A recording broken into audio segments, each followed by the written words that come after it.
Hey, Kevin Krull here. For today's segment of tips and techniques, I'm going to show you the first step of my two-step finishing process, applying the finish. So today I'll be applying my finish of choice, Danish Oil Finish. So let me get started and I'll explain the process as I go.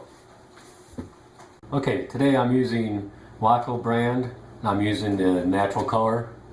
So first you'd start by shaking the container up.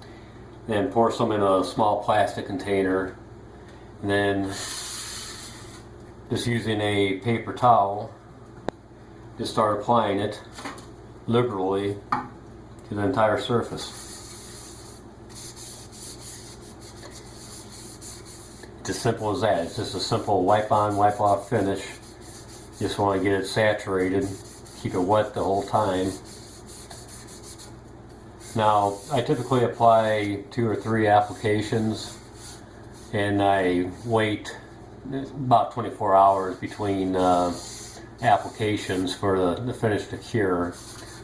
Now, for the first first application, I let it sit on the surface for about 10 or 15 minutes.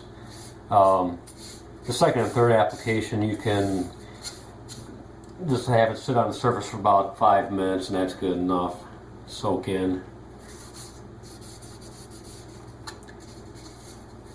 Now, when you're applying it, you want to pay special attention to the end grain. The end grain is going to soak it in much more than the face grain will.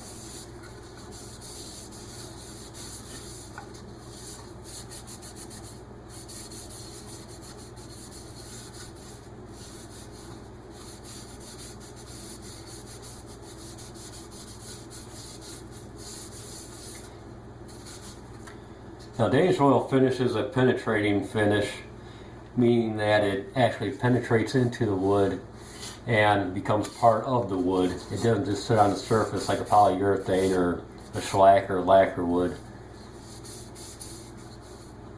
It also, because it penetrates, will actually add depth to your grain and figure of the wood and really make it come alive.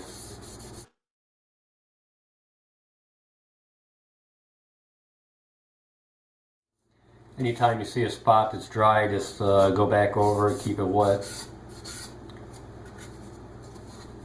I don't know if you can see that real well, but the end grain is really soaking it up there.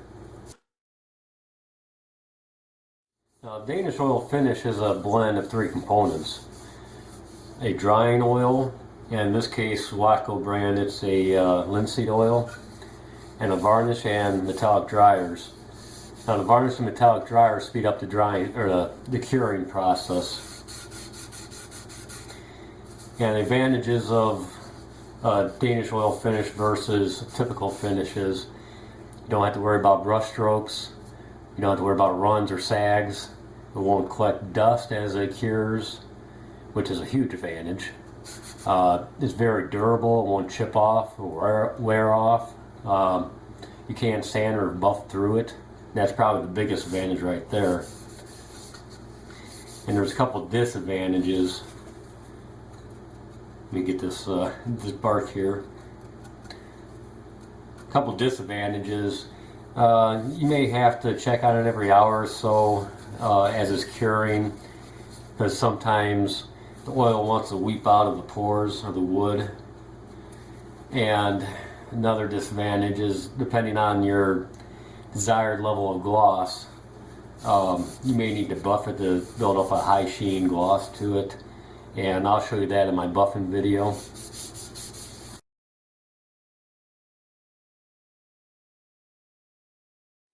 Now, in between my applications, I will use, my hands are dirty, a fine 3M pad, and knock down any of the raised grain that may happen. You can also use like 4/0 steel wool.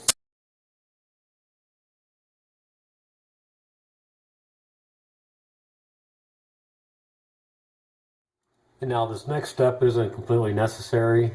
I'm going to wash my hands, and it'll just help when I wipe down the piece. It'll just speed things up.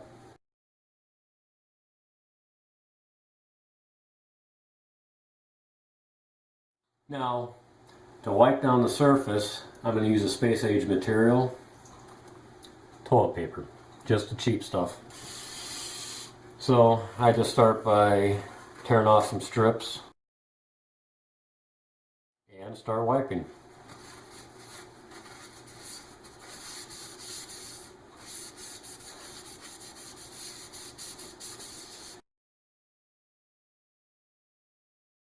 And you just want to keep wiping until you get no more oil coming off of your piece, and you can tell that by looking at your rags.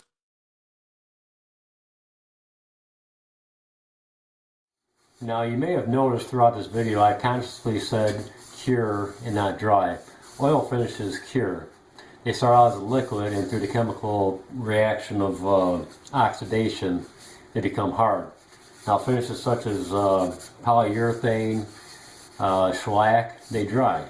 They start out as a solid and then they're dissolved in a solvent such as mineral spirits or denatured alcohol or even water, and as the solvent evaporates they become dry and become hard again. So to dry those type of finishes, temperature and air movement are vital. With a oil finish, really the only thing that will help it cure would be air movement to feed more oxygen into the area to help the finish oxidize and cure. Now I'll probably come back in about an hour and check on the bark. A lot of times when you have a natural edge bark, you'll get some weep out. Also, anywhere you have knots, a lot of times you'll get weeping at the knot area. Well, I hope I was able to share some useful information, and thanks for watching.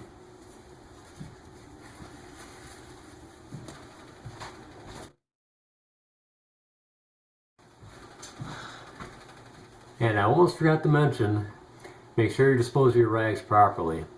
As I said, the oil oxidizes, and oxidation is a exothermic reaction, meaning it gives off heat.